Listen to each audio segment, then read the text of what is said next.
Heyo, it's me, Hyper Savage, and today we're working on part 2 of joining Blob Universe. So let's just get started. For this next one, I'm gonna need some foil. Close your ears. Hopefully I just cut it out and you don't have to suffer. I just wanna like crumble it up, you know? Get our little guy in here. I wanna use like 31 for this, I think. It's not gonna matter for these two. I'm gonna measure out how big we want it and start condensing here. Now the foil technique is so you don't have to use up so much clay, and it also makes it lighter. I'm using it because I'm afraid I'm gonna run out of clay. I don't have any more on me to afford that. It's okay. If I run out of clay, I run out of clay, and I'll just go and grab mine from my craft room. That's an hour away. All right, I think this is like how wide I want it, right? It's not how like thick I want it. Can you tell what I'm making yet? I've only ever used like the foil technique one other time before, so it might not work out. We shall see. And I used it with polymer clay. More chunk. Might be too much chunk. Trying to get a like a ball happening here. Not together, is it? But we have a pancake and a ball. We need to marry them now somehow. Let's make this ball a bit more oval or flat or meatball, whatever. Okay, now I want to take our two shapey shapes here, and I want to marry them with another piece of foil. Like wrapping a present. This might be too much foil. Okay, I think I want to tuck all this extra that I have into like these divots here. Be a smoother shape as it gets aggressively more lumpy. Do I really need more foil? Yes, I do. How do you make foil stay? Don't look. I don't know why it's sticking suddenly magically. Skill. Do I need this back one? Maybe just a piece of it that will also magically stick. I'm just gonna use the whole thing. Now I got my shape, I'm trying to smash it on to our blob here. I actually think I made it too dense now. There is no winning. Oh my god, am I gonna cut a hole into this foil I purposely made dense? Maybe a little? You gotta go. Sorry. Alright, so I actually undid it a little bit to make it not so tall. And now it'll go on the head a bit better. So next I need to make sure we have enough clay for this, because I have a feeling I'm going to use it all on this. Ooh. I don't know what that was about. I think I want to like roll it out a little bit here.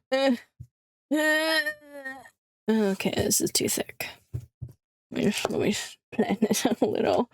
Oh, I need clips to hold down the tablecloth. It doesn't have to be perfect. We're just trying to spread it. I also don't think it needs to be this thick at all. I'm trying to make pizza dough here. Come on, pizza dough. Alright, is this enough? Oh boy, I don't think it's going to be. Unless I leave it like really, really thin. Try to pull on it some more. We'll see. If it's too thin, it might break off if there's gaps between it and the foil. The only thing here. Just gonna like pull and like rip off the edges. Try to make it smooth. Try my best to like fill in all the like bumpies, but I just don't think that's gonna happen. I feel like I'm trying to smooth out like cream cheese. Did I ruin cream cheese for anybody? Okay, I'm hoping I can spread this across here just to cover up the foil. Hopefully I'll have a little bit left over to attach the blob to the mushroom cap here. Oh, I'm making a mushroom guy. Did I say that? Who knows? Covering the foil is kind of the priority. The underneath does not have to be super perfect because most of it's not going to be visible, but we need enough under here to cover the foil and also like stick to the blob head. But honestly, even like it sticking to the blob head is not that important either because we can just glue it on. In fact, I might just make this, like sit this out to dry without it being on the blob at all because I just don't think it's going to dry. I don't super love how there's like a huge dent here. It was like the foil was shaped like that. It's like too late to do anything about it without any extra clay. Now I'm like icing a cake. I'm just gonna like roll it to hopefully like make the edges a bit nicer. I'm cutting a pizza. How many more foods am I gonna have here? These are the gills that I'm scoring. Hopefully the little bit of foil I'm seeing in here is not gonna be a big deal though. Oh my god, look at how cute already! Alright, I'm just gonna smooth out the top here, and that'll be that one all done. Then I'll have to get more clay, because that was it. Alright, now this one has to dry. And yes, the cap did come off, but I actually pulled it off when it became dry enough because this part was not going to be secure to the head and it was completely still wet when I pulled it off. So I just figured it'd be easier to paint it separate from the blob. So that's what we're gonna be doing. Starting with the cap, I went in with a coat of red because I'm going to be basing this on the fly agaric mushroom that was popularized by Mario. And for the body, I mixed up a yellow paint that kind of just looks like deviled eggs. I meant for a more tanner color, but I didn't add in enough brown, and I didn't want to use up all the white that I had to make it pastel at the same time.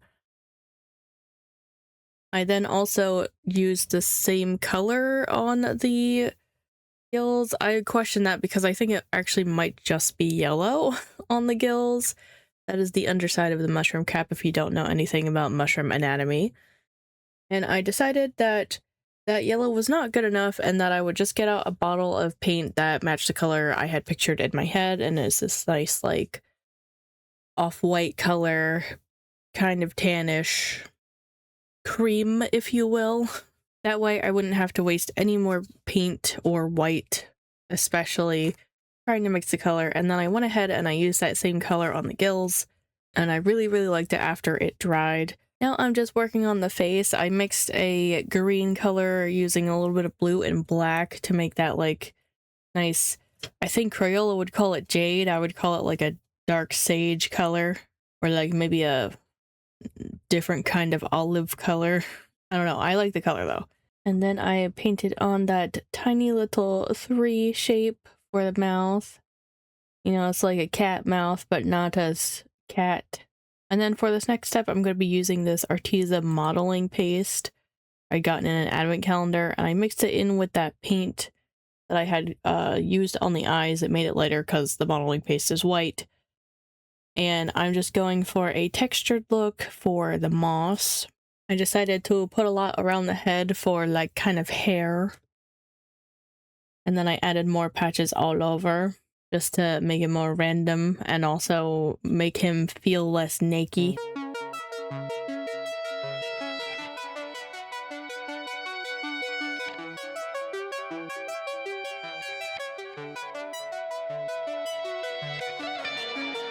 Moving back to the cap, I'm going to be turning it into a gradient now, so it's not just a solid red cap. So I added a little bit of yellow into the red to make it a little bit of an orangey red color. And I'm going to have the center of it, or the top of it rather, the lightest and the edges the darkest. Once I'm happy with the gradient, I went ahead and grabbed what little white I had left to start working on the scales that are on the cap. Those are the white lumpy thingies on the mushroom. And I just do like different sized dots. They don't have to be perfect because they don't really actually look perfect in real life. But I very carefully place them like some people place their sprinkles. I place my dots very seriously.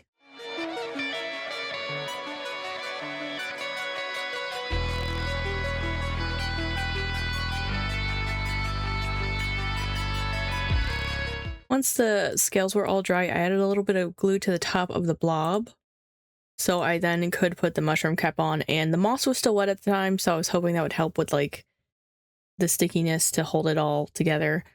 Now I'm going in with the lighter green for the eyes to make the shiny or highlight point rather. And I add that same green that came straight out of the tube onto the moss to just give it some dimension. So it wasn't so flat looking despite it being textured already. Now I'm just carefully adding the outline to the eyes with the thin marker from my own collection because that thicker acrylic pen scared me and I did not trust it. But I also don't trust many acrylic markers anymore.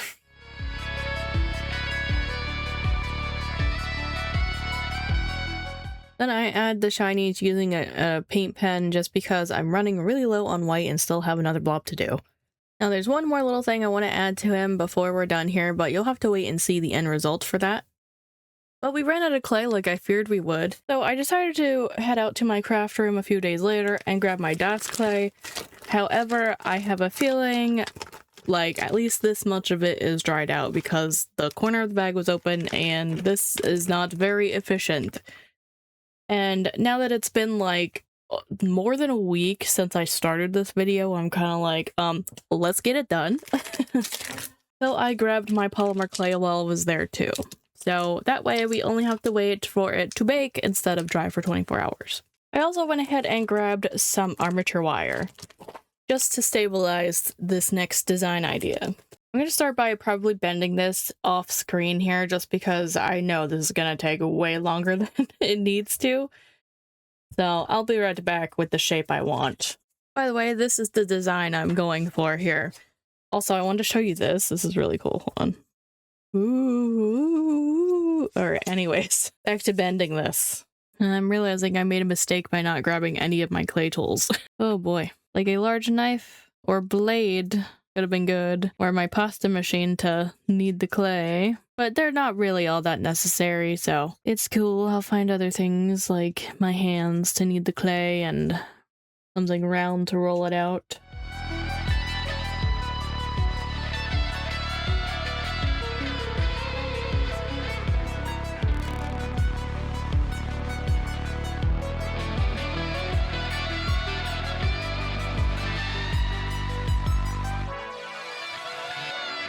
Okay, I just wanted to show everybody a tip just in case you don't know this. You know how we were using water to smooth out the air dry clay? For polymer clay, you just use rubbing alcohol, so I just have like a little cap full here. I dip my Q-tip into, and then I just smooth it out to get rid of that seam, if you could even see the seam.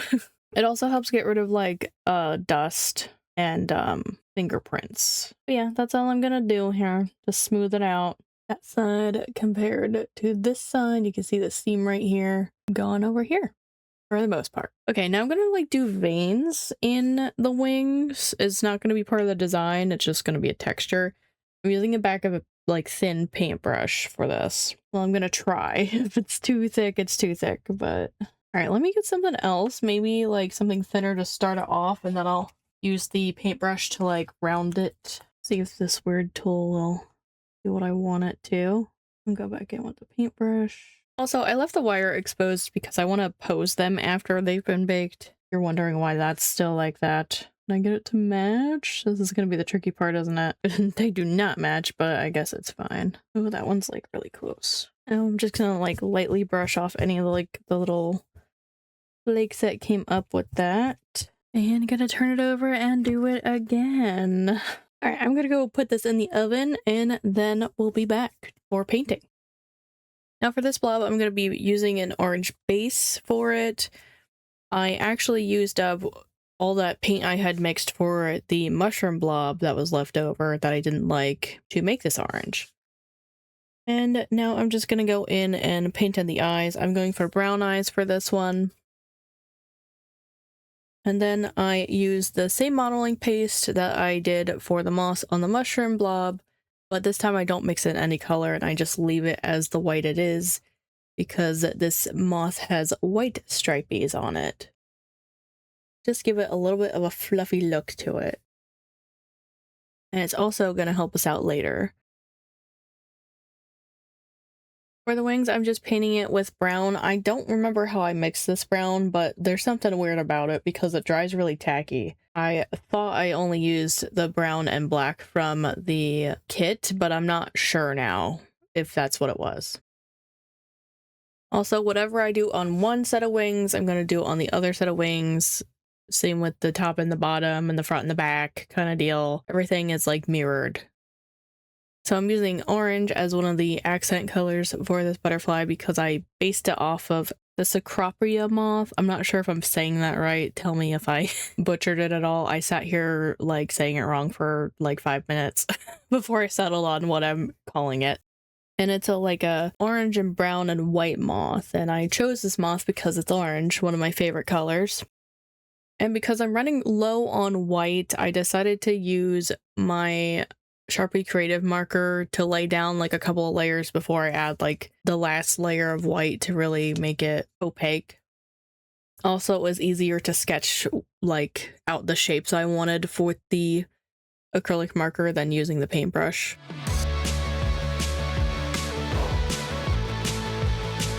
So I know I just said that the design is going to be like mirrored and on both sides of the wings. In this particular design that's coming up here, they're moons and they're only going to be on one side of the wings. When you're looking at the blob, it's from the front, you'll see the moons. But if you're looking at the blob from the back, there's not going to be the moons. Butterflies and moths just sometimes have two different patterns on the inner and outer part of their wings. And I just do some finishing details with the black before I move on to using what is left of the white to make a paint splatter effect. While that's drying, I go ahead and I finish off the face. I do change up that brown color a little bit. I think I just had some leftover from the wings, so I just used it for the pupil. And then, of course, I outline the eyes in the same thin black marker I've been using this whole time. The same steps 3 times. But for this blob, I do decide to give her some eyelashes just to make her a little bit more fancy on the face than the other two. Also gotta make sure they match because that will bother me. Now it's time for me to pose and attach the wings. This is probably the more complicated part of the whole blobs. I will be using a pipe cleaner to help me attach the wings. I'm just going to wrap it around both sets of wings so that they're together, and then I'm going to twist the pipe cleaner up so that it's like one thingy. Instead of it having like 2 tails, it's just 1 tail. You know what I mean? And this will come in handy for attaching the wings, and you'll see in a moment. But first I'm going to carve a hole in the back of this blob. That's why I made that spot flat when I was doing the 3D texturing. And this part was not easy. If I had a drill, it would have been like a whole like 2-second affair, but no, I didn't have one, so that took a while. But we're going to take a side quest here and figure out what kind of antennas I want for this moth. I wanted them to be like more poofy than the pipe cleaners. So I tried to do 2 different ways and I didn't like it. And then for fun, I just kind of like stuck them together. And then I actually kind of ended up liking them being stuck together like that because it made them look thicker, but also fancy at the same time. And I'm just going to hot glue them on. Don't worry, I do have a way of hiding the hot glue. But for now, we're going to be shoving those wings into that hole. I'm just going to load up the opening with, I could have said something different there, with hot glue and shove the wings in. As you can see, the wings are still kind of loose there. So I'm going to glue the top wings to the bottom wings.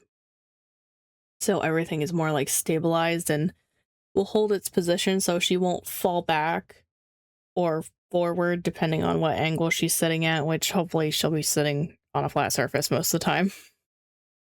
And then I'm going to load up the wings with more hot glue and make it so they're affixed to her back more permanently. And I'm hiding all the hot glue with the 3D modeling paste. Make it look like it doesn't exist.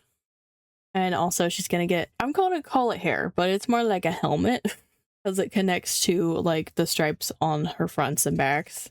And it was just trying to mimic the moth in real life.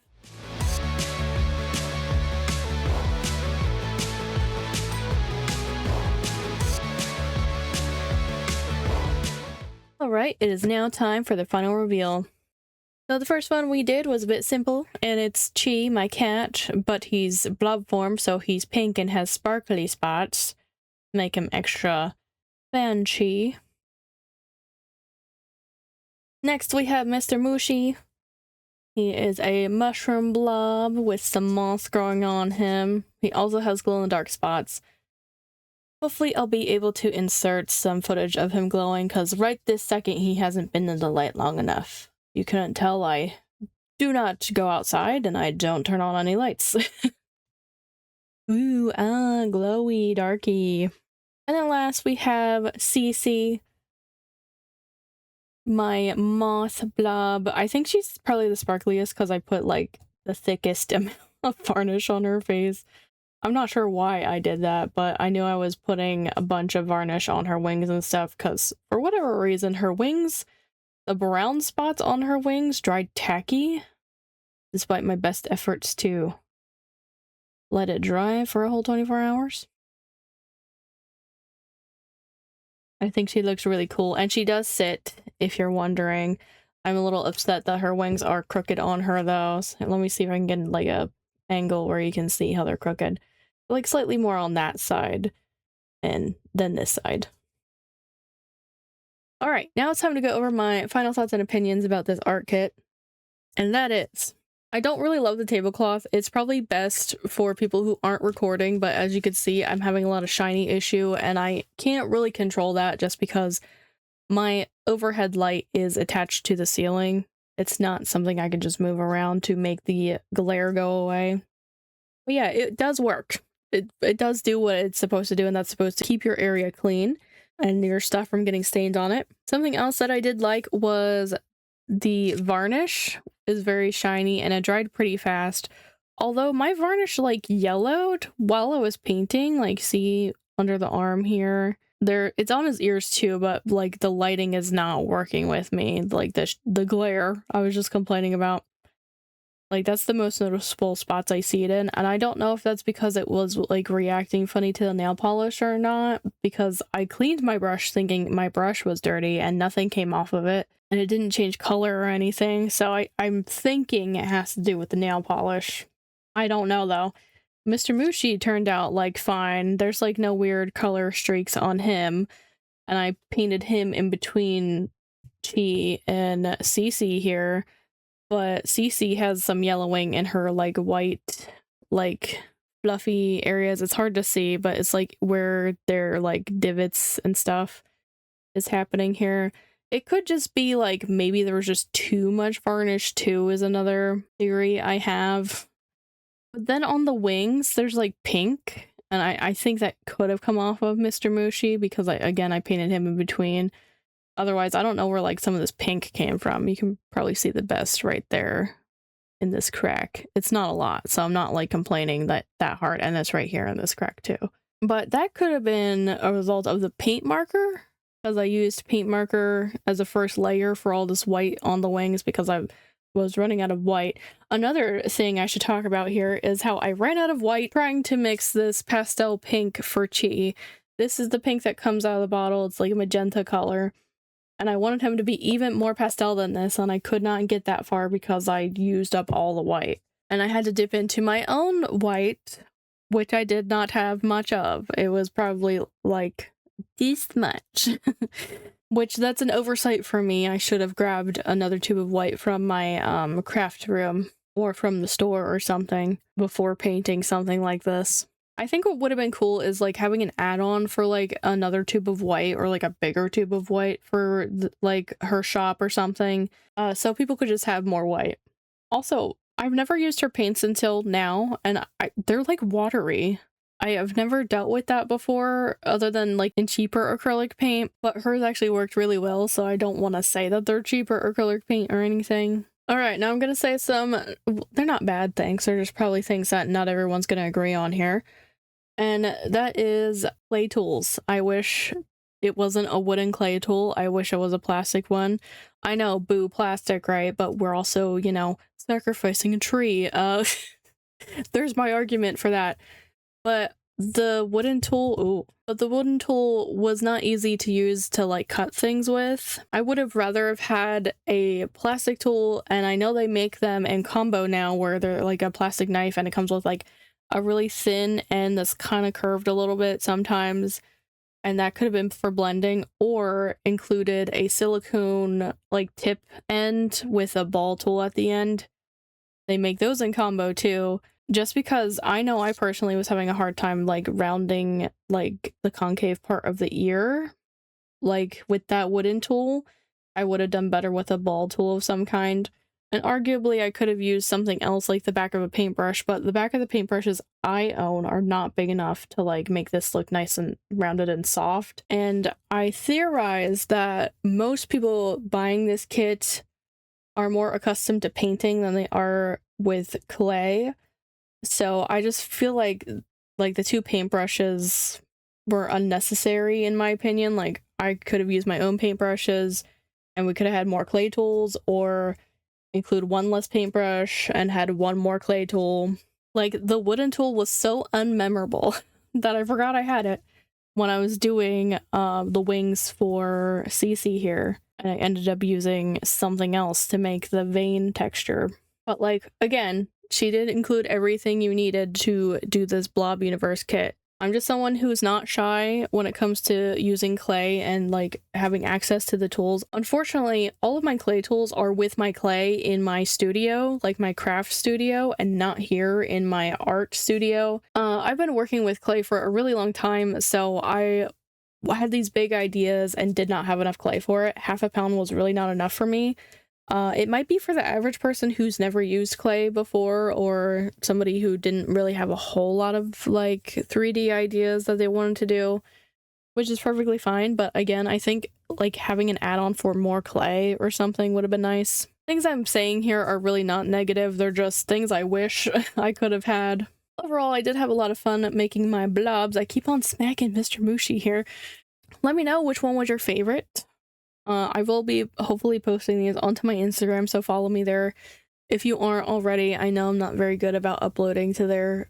This year has just gotten away from me for various reasons. But that is going to be it from me. If you guys want to watch another cool video, you can tap the thumbnail here. Want to catch up on anything you missed, you can tap the thumbnail here. I want to thank you guys so much for watching.